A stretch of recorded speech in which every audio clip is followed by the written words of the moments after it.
de boire? Ouais. Oui. Oui, Ouais, de temps en temps. Oui, ça m'arrive de boire. je bois assez souvent. Ouais, ça m'arrive de boire. Oui, ça m'arrive de boire.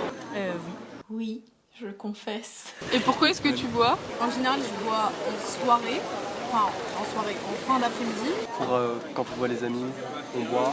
Enfin, on boit rarement en thé entre amis, donc on boit un vin, un apérol. J'aime bien ça, j'aime bien le goût de la bière, j'aime bien le goût du pastis. Et puis j'aime bien l'ivresse.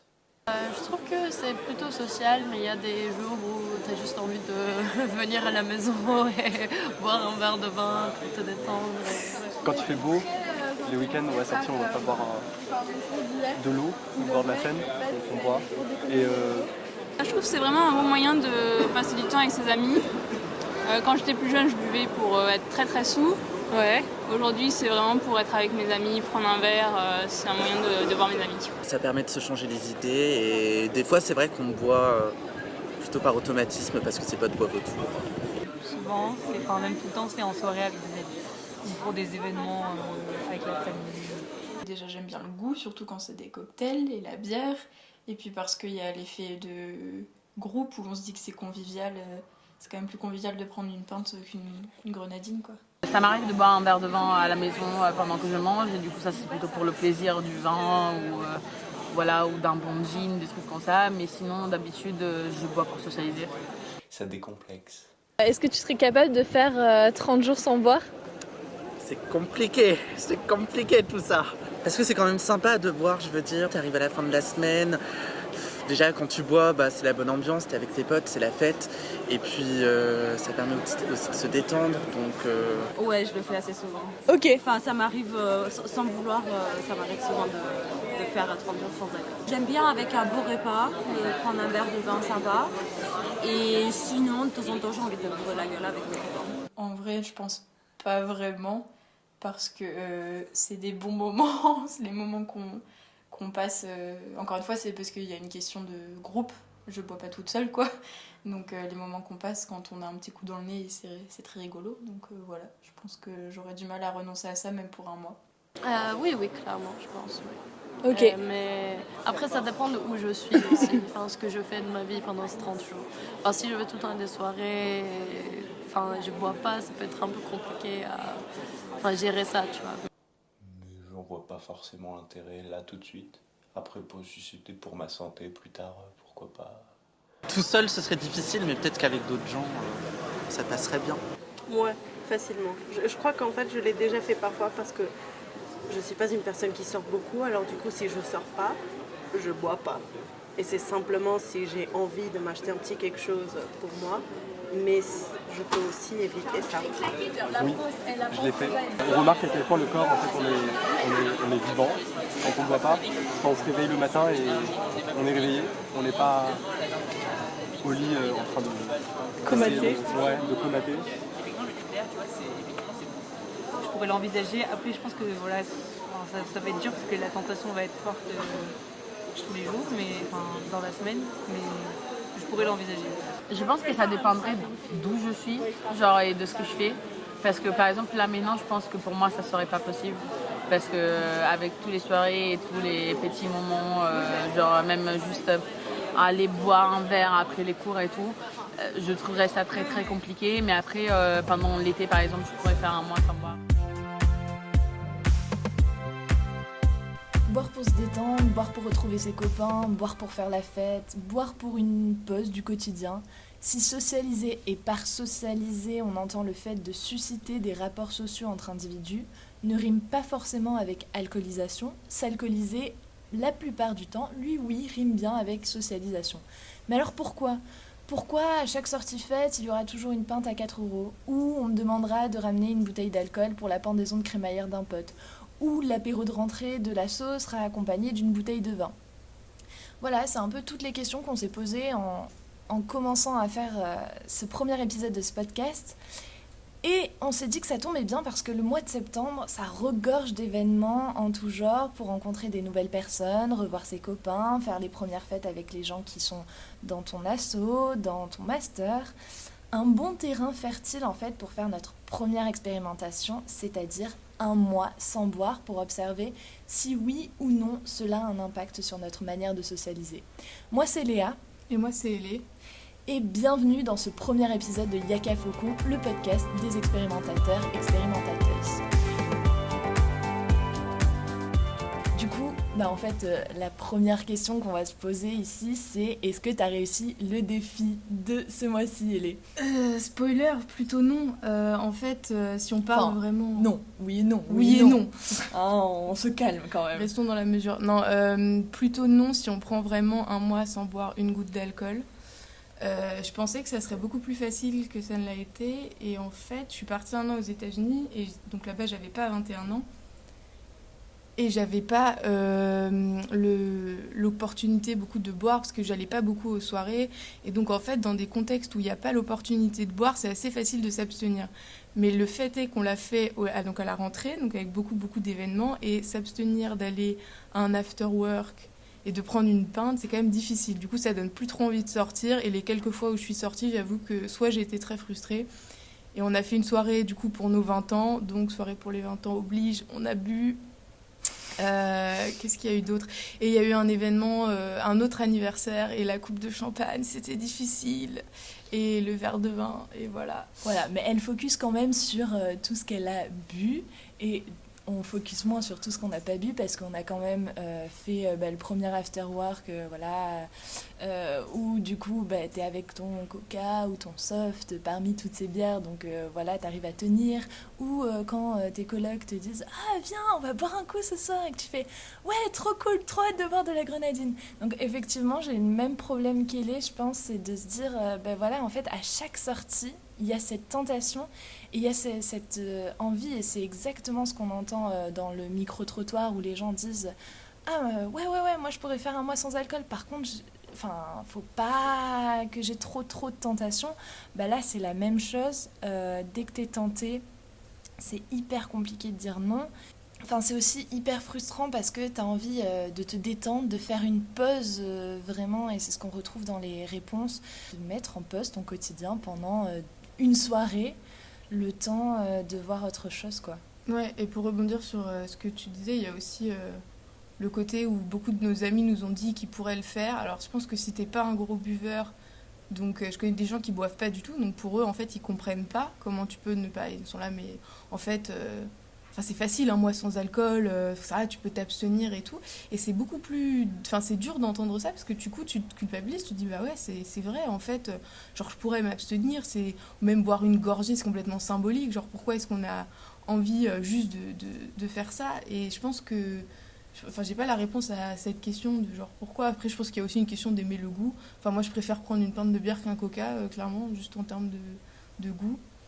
Et voilà, et c'est vrai que je pense que faire vraiment un mois quand t'es dans des événements avec des amis, c'est quand même plus compliqué que ce qu'on peut imaginer. Et puis même si t'es dans une soirée, que tout le monde commence à être un peu pompette, a priori, tu vas t'ennuyer plus facilement.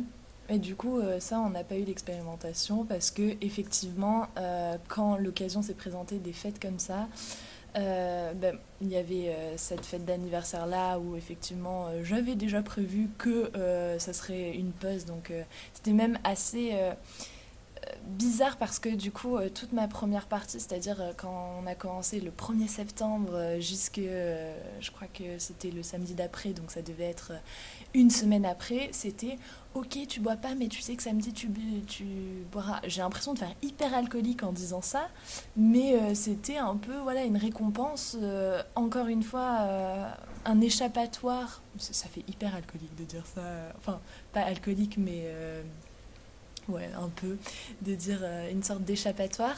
Mais c'était aussi, et ça on l'a lu dans certains articles et je trouvais ça hyper intéressant, ce moment fusion en fait avec ses amis, de dire que à ce moment-là, c'est plus ton examen d'éco, c'est plus ah putain il faut que je prenne les billets de train pour rentrer chez moi, c'est plus ton quotidien qui est dans ta tête, c'est plus le moment T avec tes amis. Et étant donné que tout le monde va être dans ce même cas de figure là, grâce ou à cause de la boisson, c'est hyper intéressant et ça permet de fusionner. Donc cet état fusion, c'est vraiment... C'est en fait un peu ce que je recherche, je pense, en me posant véritablement la question de pourquoi boire. Je crois que c'est un des aspects que j'aime le plus, en fait. Ouais, c'est ce moment, je suis d'accord, où en fait on est tous en train de rigoler et en fait tout le monde oublie ses soucis, on n'a plus de discussions stressantes et je pense qu'on s'échappe un peu de tout ce qui, parfois des discussions un peu angoissantes ou quoi, ou même si on parle de sujets graves, finalement ça paraît toujours plus léger et ça permet de vraiment, je sais pas, se retrouver et partager parfois, je pense, plus intensément.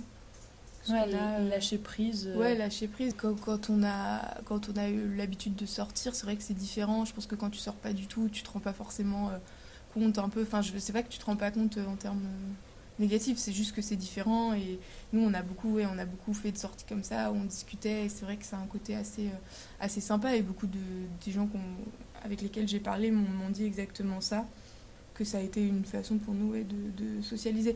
Et c'est vrai que le fait de socialiser, ou même, donc là je suis allée un week-end d'inté, c'est vrai que le fait de pas boire, en fait ça crée des rapports différents, surtout au fur et à mesure de la soirée. Et finalement, contrairement à ce que je pensais, on m'a jamais demandé, je sais pas si toi ça a été le cas, pourquoi je buvais pas. Et en fait personne même l'a remarqué.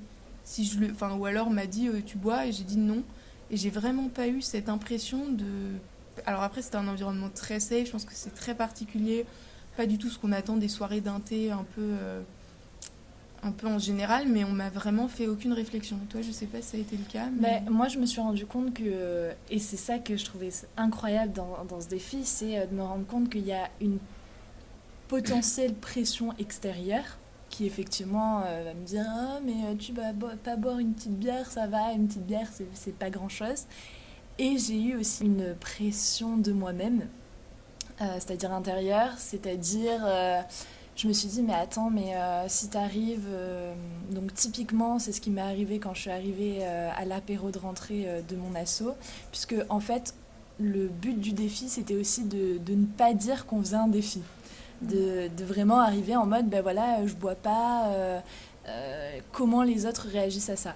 Sauf que en fait j'en étais absolument incapable, parce que pour moi ne pas boire, ne pas vouloir, ne pas accepter ce petit verre de vin, ça faisait de moi une fille pas fun, une fille qui se laissait pas aller, une fille hyper sérieuse, stricte, en fait que des adjectifs très négatifs. Et ça, je m'en suis rendu compte que pour moi, c'était aussi un peu une image sociale. Bien que ça soit pas que ça, et que, encore une fois, j'aime beaucoup du coup la sensation d'ivresse, ça c'est sûr. Mais je me suis rendu compte qu'il y avait ce facteur social-là et quand même une pression sociale quelque peu, puisque quand on événement et que tout le monde a une pinte de bière à la main et que toi tu te retrouves avec ton soda, déjà tu essayes de faire exactement les mêmes mouvements que les autres pour te sentir intégré dans ce cercle-là. Alors moi j'ai pas du tout le même avis sur... j'ai pas du tout cette connotation négative sur le fait de pas boire. J'en étais presque plutôt fière de dire non, je bois pas. Alors après, parce que aussi je pense que dans mon entourage c'est assez valorisé de pas boire. Enfin plus ça va, plus j'ai l'impression que c'est moins valorisé, ouais. Autour de moi, j'ai l'impression qu'il y a une certaine, soit mes parents, des gens que je connais autour de moi, qui essayent quand même de moins boire, et du coup j'étais presque contente de dire que je buvais pas. Après je pense que je vais redire la même chose que tout à l'heure un peu, mais ça dépend aussi, je pense, beaucoup du contexte. Je pense que quand t'es dans un milieu avec des gens assez ouverts qui finalement s'en foutent un peu, globalement c'est franchement ils s'en foutent. Je pense que ça donne pas du tout de connotation pas fun, ou peut-être que si, mais je sais pas, pour moi pas du tout, j'ai pas du tout perçu ça comme ça. Mais moi...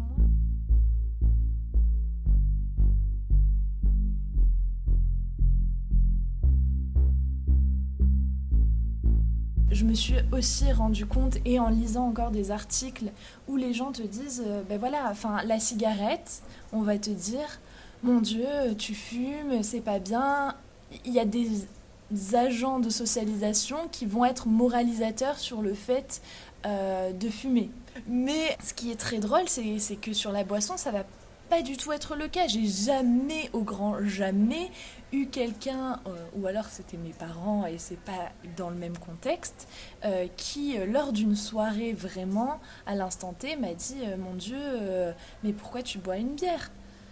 Et du coup je trouve qu'il y a quand même ce parallèle qui est quand même flagrant, où tu ne peux pas faire un événement sans alcool. Et vraiment, quand tu te poses la question, j'ai pas beaucoup de souvenirs de n'importe quoi où il n'y a pas d'alcool. Je veux dire, même le brunch, tu vas avoir le mimosa avec du champagne jus d'orange. À 21 ans, les Américains vont dire « Yes !» ou à 18 ans en France d'ailleurs. « Yes, bravo, c'est la majorité, tu vas pouvoir boire légalement et acheter ta propre bouteille d'alcool. » Il y a vraiment, j'ai l'impression que ça fait partie de ta vie, et même t'as des phases, c'est-à-dire que tu vas avoir la phase effectivement adolescence, un peu binge drinking, donc tu vas faire énormément de fêtes pour, je sais pas si c'est pour essayer de connaître tes limites, mais en tout cas tu vas boire énormément pour connaître ce goût-là et un peu cette échappée. Puis après, tu vas passer sur quelque chose de plus casual, donc tu vas aller en petit événement avec ton verre de vin. On a vraiment l'image de ce trentenaire qui va être à la maison avec son verre de vin. Puis l'été, ça va être les apéros, donc j'imagine même, j'ai l'image de mes parents qui, voilà, ils vont prendre une petite bière, un petit rosé.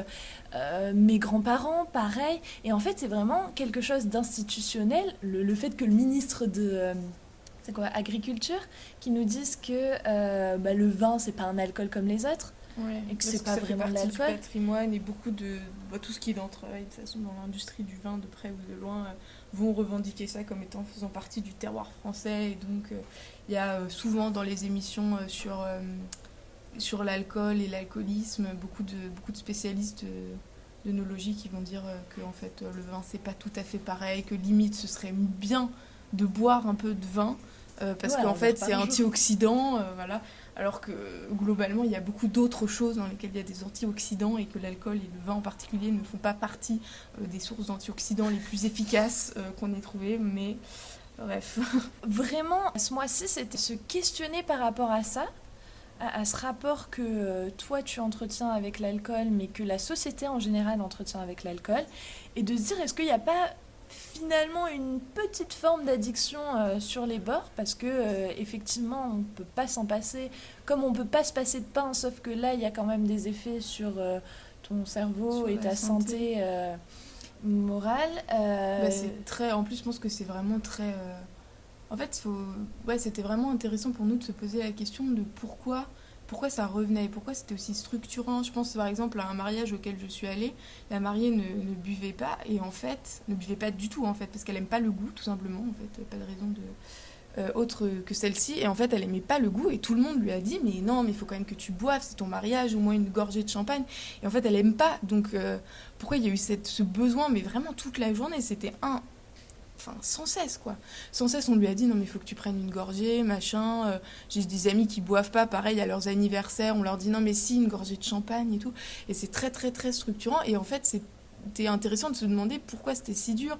J'ai écouté beaucoup de podcasts, je pense à un podcast de Mademoiselle sur aussi des rédactrices qui se donnaient pour défi de pas boire pendant un mois, et qui arrivaient pas franchement non plus, à part les quelques exceptions. Après on peut toujours aller vers une baisse de la consommation, et ça peut être bénéfique sans faire vraiment abstinence. De toute façon, c'est pas notre but sur le long terme, mais c'est vraiment un aspect super intéressant, parce qu'on sait pas pourquoi c'est si difficile, pourquoi il y a ce côté un peu symbolique de on prend une gorgée, ça compte, voilà, machin, et de se dire alors après, on n'est pas obligé de se dire qu'on est tous alcooliques, mais juste se réfléchir à notre rapport avec ça, et à savoir si on a un mode de consommation sain, si en fait plusieurs fois, et je pense que c'est aussi l'avantage de ce défi, c'est de te faire réaliser qu'en fait il y a des moments pendant lesquels c'est très facile de s'abstenir de boire. Si moi par exemple je rentre, je conduis, c'est évidemment je vais pas boire, et puis même pas me poser la question, donc c'est plus simple. Après dans des contextes de soirée, moi du coup en fait j'avais pas envie d'aller en soirée, parce que je me dis ouais mais bon, tout le monde va être bourré, moi je vais être à côté, et puis je vais voir les gens boire, alors que finalement je pense qu'une fois que tout le monde a bu, personne ne voit que tu bois pas. Si t'es dans des globelets en plastoc, typiquement il n'y a pas de pression sociale, parce que tu peux ne pas dire aux gens que tu bois pas, il y aura pas de problème. Et puis je pense qu'on est quand même en grandissant plus mature, donc moins dans le ouais mais il faut que tu boives et tout. Il y a ça, mais quand même, là, on a lu notamment une étude de l'été 2011, donc c'était sur Paris, sur des espaces ouverts. C'était un rapport qui s'interrogeait sur la consommation d'alcool des plus jeunes, donc des plus jeunes, ça va de 18 à 35 ans. Ils ont un panel de 49 personnes, et en fait, les gens leur répondent, voilà, l'essentiel, c'est pas du tout de boire, sauf que la boisson, ça va permettre, comme on disait, une recherche de sociabilité, là je cite, un plaisir de faire la fête entre amis, de rencontrer de nouvelles personnes, de décompresser en faisant une parenthèse nécessaire entre les études et le quotidien. Ça va stimuler, désinhiber, faciliter le contact, ça intervient dans sa fonction de facilitateur de la fête. Donc il apparaît indissociable pour la plupart des jeunes rencontrés et on ne peut pas toutefois lui attribuer la totale responsabilité de la convivialité ambiante, mais quand même, voilà, il y a quelqu'un qui leur dise boire n'est pas l'essentiel, mais plutôt se rencontrer, profiter du lieu, sauf que ça fait partie intégrante de la soirée.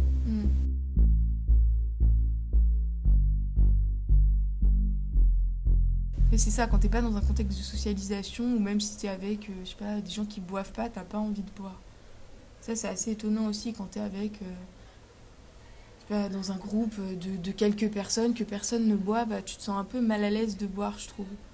Et je sais pas pourquoi, finalement, c'est un truc un peu entre personnes qui a l'habitude de boire. Enfin, je sais pas si c'est vraiment moi qui le perçois comme ça ou si c'est le cas. Si quand t'es dans un groupe avec des gens qui boivent pas, moi je me dis, ah mais je vais pas boire si personne ne boit. Et je pense qu'il y a ce côté où en fait il faut que tout le monde boive ensemble pour, comme tu disais, être dans cet état de fusion, de partager, voilà, c'est un espèce d'ambiance générale, et que si personne ne boit, tu te dis bon bah moi je vais pas boire tout seul. Enfin je me verrais pas, je crois, boire toute seule si je suis avec 4 potes qui boivent pas. Mais c'est exactement ce qu'on revoit sur les personnes interrogées au micro-trottoir.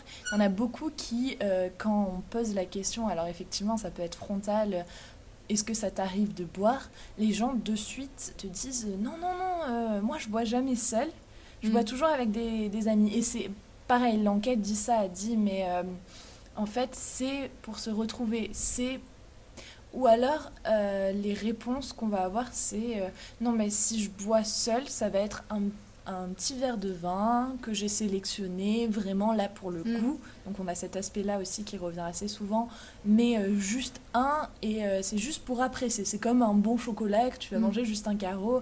Là c'est pareil. Donc ça devient un peu une denrée rare.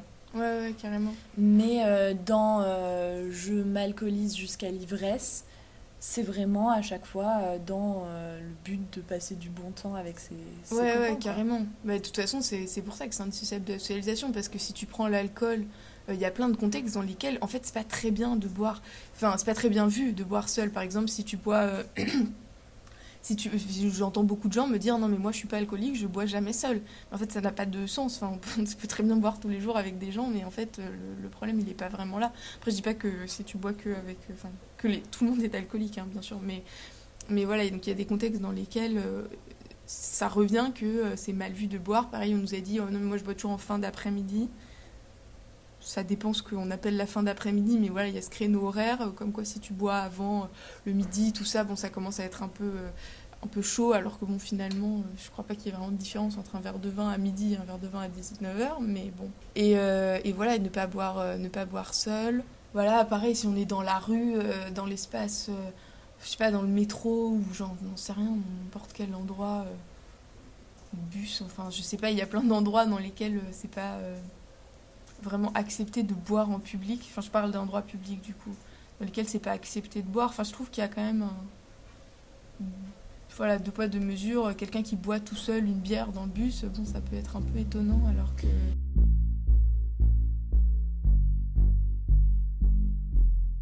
La conclusion de cette étude sociologique, c'était de dire les gens voient toujours le risque chez les autres, c'est-à-dire oui, il va falloir faire attention pour une autre personne, il va falloir qu'on s'occupe d'elle, etc., mais pas pour eux. Et il disait par exemple que sur les campagnes contre l'alcoolisation, donc notamment les campagnes de sécurité routière, etc., donc eux, ils trouvent, enfin, dans la plupart des réponses, on trouvait ça beaucoup trop...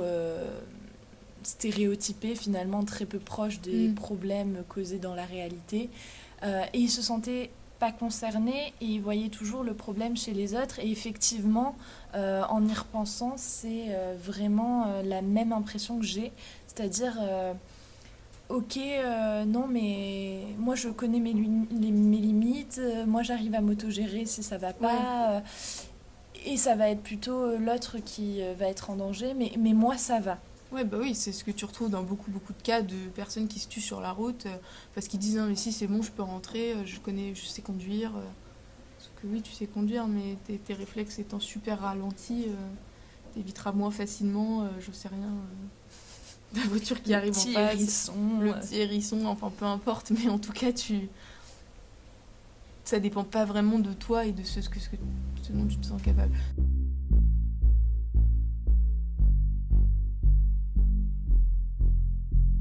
Effectivement, donc ça c'était vraiment les difficultés qu'on a eues pendant ce mois-ci, bien que bon, du coup ça fait 2 exceptions dans le mois. Ouais. Mais qu'est-ce que ça apporte finalement, est-ce qu'on a vu une réelle différence quand on n'a pas bu ? Effectivement, le fait de faire une soirée le soir, te coucher relativement tard et le matin te réveiller frais comme la rosée du matin, ça faisait vraiment plaisir de ne pas avoir ce sentiment de fatigue. Pas de gueule de bois. Et ça change quand même la vie. Je pense que c'est ça qu'on n'a pas pu expérimenter ce mois-ci parce que du coup, on voulait vraiment se confronter à des événements sociaux où il y avait de l'alcool et dire « Ok, non, on ne boit pas ».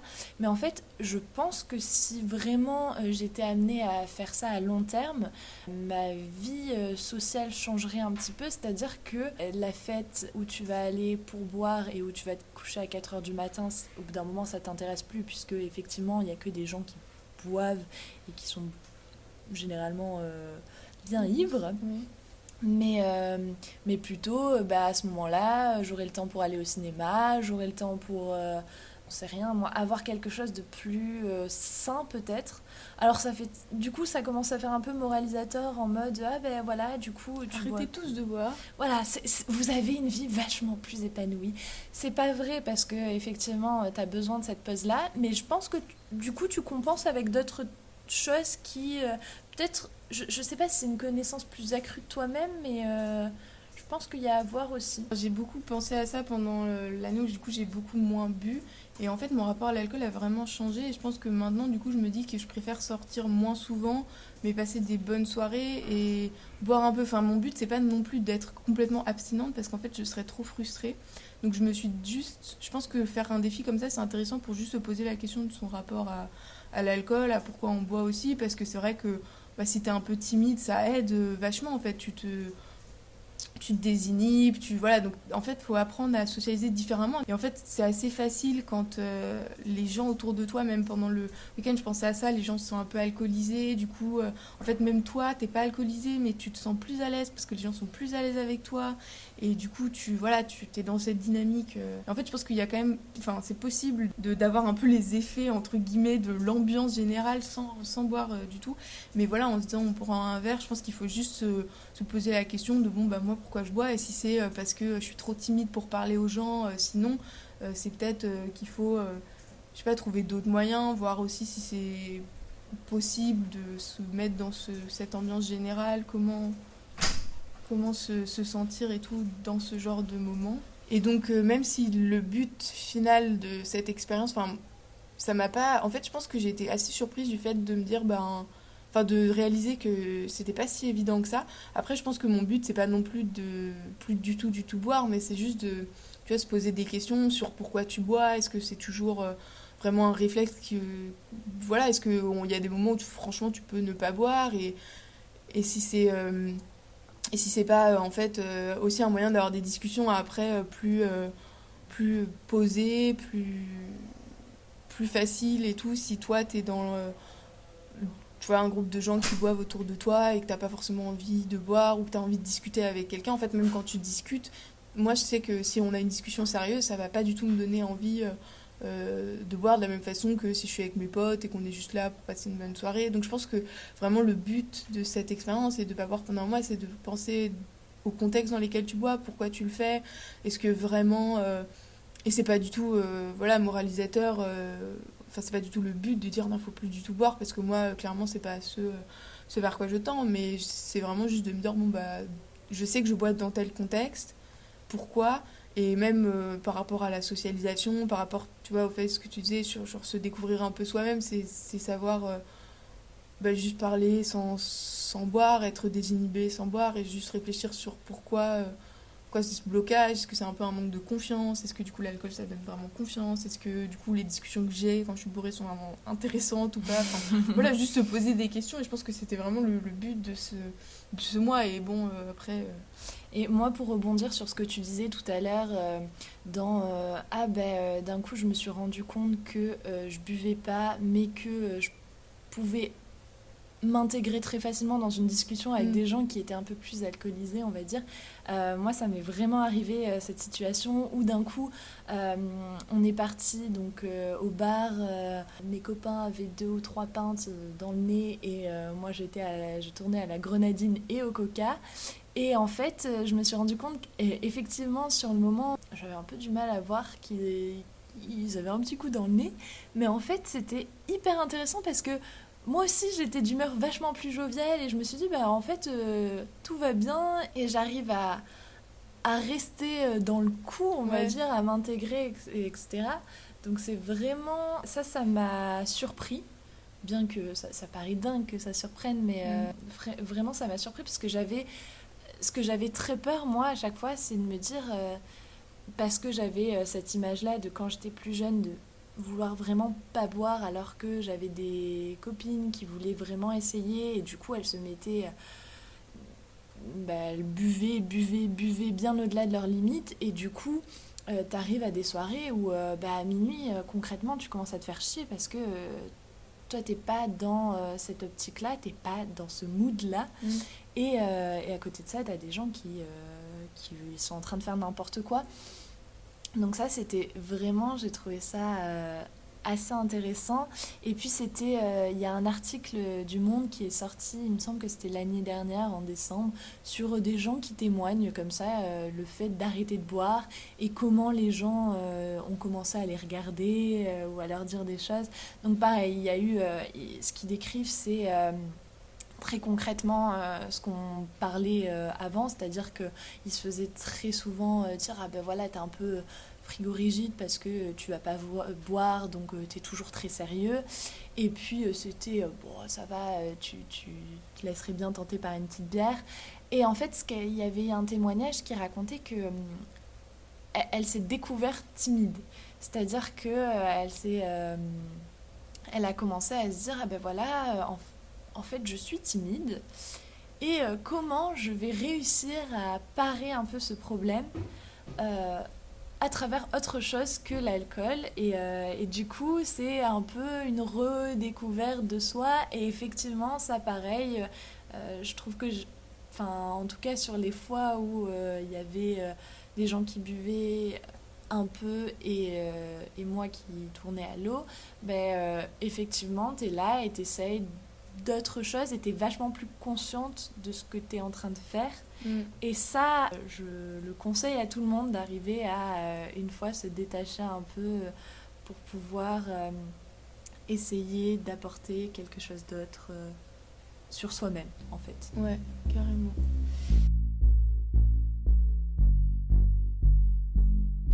Et du coup, pour avoir une diversité d'opinions plus large, on s'est dit qu'on allait interviewer quelqu'un qui ne buvait pas. Parce que oui, ça existe et parce que les expériences qu'on a recueillies tendent quand même à montrer qu'une majorité des personnes boivent, mais c'est pas le cas de tout le monde.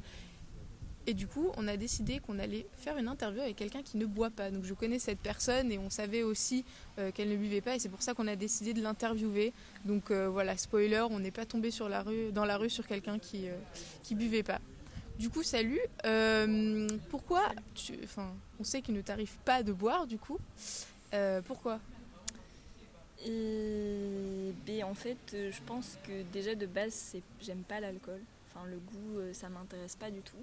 Le vin, c'est pire que tout. Quitte à boire, je préfère boire un truc qui a vraiment le goût d'alcool à 90 que du vin.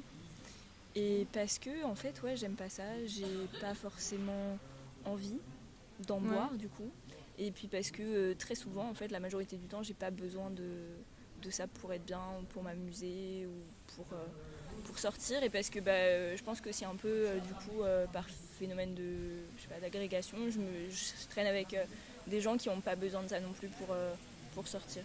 Donc voilà. Ok, et du coup ça rejoint la première question que j'allais te poser, c'est est-ce qu'il y a des moments, typiquement à des soirées ou à des... tu parlais beaucoup, tu vois, des after-work ou des choses comme ça, des moments de socialisation pendant lesquels tu peux parler, mais les gens s'alcoolisent, ou même pendant des grosses soirées où là clairement juste le but c'est de s'alcooliser. Est-ce qu'il y a eu des moments où toi tu t'es senti, on va dire pas mal à l'aise, mais en tout cas pas du tout dans le mouvement général, en comprenant pas trop pourquoi les gens agissaient comme ils le faisaient? Enfin, est-ce que c'est gênant pour toi de te retrouver dans une situation où tout le monde est bourré en fait? Au début, quand les gens ont commencé à boire quand j'étais au lycée, ouais, je me suis retrouvée pas mal dans des situations comme ça, parce que tout le monde commence à boire, et en plus l'alcoolisation ça fonctionne n'importe comment. Et voilà, mais j'étais aussi dans un groupe d'amis où finalement on buvait pas, donc j'étais pas seule. Mais ça a fait un truc, et puis après, là, à Sciences Po, en fait, je pense que du coup j'ai fui ces situations parce que c'est vraiment gênant en fait. Dans les situations de grosses soirées, c'est très gênant quand tout le monde est alcoolisé autour et qu'on n'est pas une personne alcoolisée, parce que très souvent c'est beaucoup moins sympa quand on est de l'autre côté.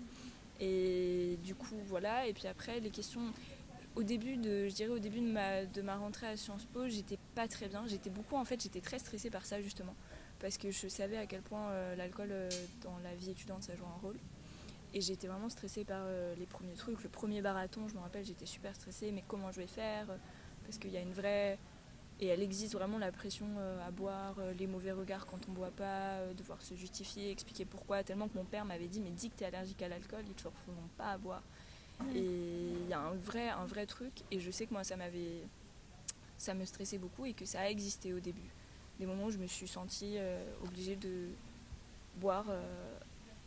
je sais pas, un Monaco ou un truc comme ça, un truc où il y avait un minimum, ou une bière juste par moment plus tard quand j'ai accepté de boire un peu, mais juste parce qu'en fait les gens autour te regardaient mal, pas parce que moi j'avais particulièrement envie de boire de la bière. J'aurais été plus heureuse avec une grenadine ou un jus d'orange, mais voilà, parce que finalement après au début je buvais vraiment pas, et puis après je me suis fait au goût, surtout la bière, c'est le truc que je peux boire le plus facilement. Ouais. Et donc du coup parfois pour éviter de me faire chier, ou pour éviter d'avoir des remarques, des questions, ou d'être trop en dehors du groupe, de la masse, ça m'est arrivé de prendre ces derniers temps, ou un peu ces dernières années, une bière juste pour éviter les questions, parce que ça existe vraiment quoi. Et les gens sont assez relous. Ouais, donc c'est ce que les gens que tu connais pas en fait, quand c'est tes amis et que que t'es ami avec eux et qu'ils te connaissent, non. Et encore des fois, quand ils deviennent un peu bourrés, ils peuvent parfois être un peu relous et te mettre la pression. Mais si, pourquoi tu veux pas boire? En fait, il y a 10 minutes je voulais pas, il y a 2 heures je voulais pas, et maintenant je veux toujours pas. En fait, ça m'intéresse toujours pas. Pas parce que toi tu danses et que t'es bourré que moi j'ai envie en fait. Et donc ça, mais les amis ils comprennent, mais c'est plus les gens inconnus. Surtout au début, maintenant ça m'arrive moins, mais au début à Sciences Po, quand tu rencontres des gens en première année, en plus t'es un peu intimidé et tout. Voilà. Et du coup, quand tu es dans un contexte où les gens s'alcoolisent et où, mettons, tu es dans une grosse soirée, on t'a dit que tu n'y allais pas souvent, mais si ça arrive, est-ce que tu trouves qu'il y a une différence vraiment différente dans la façon des gens de socialiser entre eux? Est-ce que tu vois que l'alcool, c'est un facteur super désinhibant, et que les gens que tu as autour de toi, dès qu'ils sont bourrés, vont commencer vraiment à faire du lien de façon différente et parfois peut-être plus chaotique, mais en tout cas, est-ce que ça change les rapports qu'ils ont entre eux? Ouais, je pense clairement que oui. Déjà quand tu bois pas, tu vois la différence la manière dont les gens sont avec toi, et en fait toi tu la sens. Eux ils aperçoivent pas forcément qu'ils se comportent différemment avec toi que quand ils sont pas bourrés, mais toi tu le vois. Et puis même entre eux, ça se voit clairement. On peut observer au fur et à mesure, plus les gens boivent, plus ils sont libérés, plus ils dansent, et plus ils vont se parler, moins ils vont avoir peur. Et en fait quand c'est à côté, puis parfois ça fait des situations assez comiques où les gens, expérience très très récurrente, les gens viennent beaucoup te répéter la même chose en ayant à chaque fois l'impression qu'ils t'apprennent un truc de ouf. Et ça m'arrive mais très très souvent. Et donc moi ça me fait rire, mais au bout disons de la 3e fois où la personne vient de me redire un truc et tout, ouais j'ai un truc à te dire et tout, et je suis là ouais. Et en fait au bout de la 3e fois, disons qu'à un moment c'est pas que c'est gonflant, mais voilà, les conversations, ce qui est très intéressant aussi, c'est les conversations où on est la seule personne sobre et c'est des gens bourrés qui parlent entre eux. Vraiment très souvent ça mène pas loin. Et très souvent, en fait, c'est des cycles. Les gens se répètent la même chose un peu continuellement. Ça n'a l'air de déranger personne, sauf toi qui es à côté et que ça fait beaucoup rire, en fait. Ok. Et moi, ça me fait rire, en fait. Parfois, ça, c'est le côté qui me fait rire.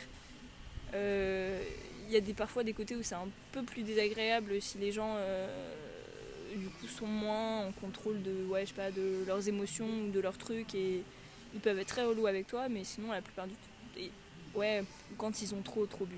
Là, quand il faut gérer ceux qui ont trop bu, ça c'est relou. Ok. Ça, c'est relou. Ouais, donc c'est un peu ce que Léa disait quand on parlait du podcast, c'est que finalement, en fait, c'est un peu un moyen pour tout le monde d'être un peu en fusion, mais en gros, il n'y a pas vraiment de lien social qui se fait, c'est juste qu'on est tous bourrés ensemble, et je pense que juste la dynamique de se bourrer la gueule ensemble crée un peu ce sentiment de fusion, mais toi, t'observes pas vraiment que finalement tout le monde est sur la même longueur d'onde, et enfin si, tout le monde est sur la même longueur d'onde dans son alcoolisation, mais c'est pas là où tu vas clairement développer des relations amicales, ou enfin voilà, c'est pas là où tu te... Non, c'est pas là où tu vas genre avoir une vraie connexion avec une personne sur un vrai truc et tout. Je dirais en fait vous pouvez être sur la même longueur d'onde parce que finalement chacun va un peu, et très souvent chacun va un peu répéter son truc dans son coin. Et ça va être deux personnes face à face qui du coup vont être super calmes, mais vous répétez un peu chacun leur truc. Et généralement c'est pas là où tu vas avoir les conversations les plus construites, ou même vraiment non, je pense que ça peut créer du lien parce qu'après ça fait des souvenirs communs, etc. Ou à un moment une expérience commune. Mais vraiment, je pense pas que c'est comme ça que tu découvres des points communs de ouf avec quelqu'un, quoi. Enfin, tu peux, mais bon. Merci beaucoup d'avoir répondu à mes questions. Pour conclure, moi perso, je pense que c'est compliqué d'arrêter complètement. Par contre, vraiment, ça m'a permis de repenser vraiment mon rapport à l'alcool et me dire, attends, il y a un moment donné, il va peut-être falloir un peu décroître, déconsommer tout ça. Peut-être me dire, ben voilà, une fois par semaine, c'est bien, mais c'est bon, quoi. Mais je pense que ça vient aussi d'une certaine maturité où au bout d'un moment, tu as envie de passer à autre chose, tu as envie de voir autre chose. Donc je me rapproche très sensiblement des trentenaires qui vont finir avec leur verre de vin, mais c'est assez rigolo de voir ce changement de cap, et je pense que j'en suis vraiment à là, et c'est plutôt cool. Donc je suis contente de mon mois quand même. Ouais, moi aussi je suis contente de mon mois. Je pense que j'ai pas vraiment la même conclusion parce que pour moi c'était plus réaliser qu'en fait c'était pas aussi facile que ce que je pensais. Oui, et que aussi, même si en fait je pensais que j'allais facilement y arriver parce que j'avais déjà fait plein de mois, enfin pas plein de mois mais des mois sans alcool l'année dernière, et qu'en fait ça m'avait pas posé de problème, c'était parce que je sortais pas. J'avais pas tellement de gens autour de moi qui buvaient, donc c'était juste me dire finalement en fait quand même quand t'es en soirée, où tu vas boire un verre, il y a un côté où c'est un peu frustrant, donc c'était plus de réaliser ça, et puis après sinon de toujours questionner un peu ce rapport, mais ce que j'ai fait déjà l'année dernière, et de me dire je pense que vraiment je suis sur la bonne voie, et que je pense qu'il faut que je tends à consommer moins qu'avant, mais aussi parce que du coup le contexte est différent, et que comme tu dis on évolue et tout, mais ça m'a apporté quand même beaucoup, et puis j'ai trouvé que c'était pas toujours évident, mais que ça permet aussi de se poser des questions, sur même la pression de soit ton pote qui va te dire non mais vas-y c'est qu'une bière, et celui qui va te dire non mais quand même tu peux tenir un mois, et tu te dis entre les deux c'est pas toujours évident, mais bref, en tout cas c'était vraiment très très très cool, et du coup on espère que voilà, on vous incite même à faire le petit test pour que vous nous disiez carrément essayer aussi vos ressentis. Est-ce que c'est dur, est-ce que c'est pas dur, est-ce que ça change la manière dont vous sortez, toutes ces petites questions-là, pourquoi vous le faites, parce qu'on se pose jamais la question, et ça fait partie tellement de notre quotidien que c'est intéressant de questionner tout ça en fait, et de faire l'expérimentation. C'est tout le but de ce podcast aussi. Ça nous emmène vers notre prochain défi. Spoiler alerte pour ce deuxième épisode, on va le faire roulement de tambour sur le zéro déchet. Yes. On voit l'excitation de Léonard. Mais en fait, le zéro déchet, donc pour les non-initiés, c'est vraiment le fait de tendre vers le moins de déchets possible, si ce n'est plus de déchets du tout. Donc c'est quand même un challenge assez important, surtout si on n'est pas du tout initié. Comme moi. Moi, c'est un peu différent, mais du coup, c'est d'autant plus intéressant pour voir justement les difficultés au quotidien ou pas. On revient avec des interviews, on revient avec des infographies pour vous faire comprendre pourquoi d'un coup avoir cette lubie de plus avoir de déchets du tout. Et on a super hâte, en tout cas moi j'ai super hâte. Voilà, moi j'ai moins hâte, mais ça va être cool. On vous rappelle quand même de nous suivre sur tout ce qui est réseaux sociaux. Donc on a un blog sur WordPress qui est super joli. On a notre compte où vous avez tous les podcasts SoundCloud. Vous avez aussi sur YouTube si vous n'avez pas SoundCloud. Et puis on est aussi nouvellement sur Instagram à yakafaucon-podcast. Voilà, n'hésitez pas à nous suivre, n'hésitez pas à nous faire des suggestions si vous avez. Nous, on se voit à très vite. Ou plutôt, on s'écoute très vite. Allez, ciao!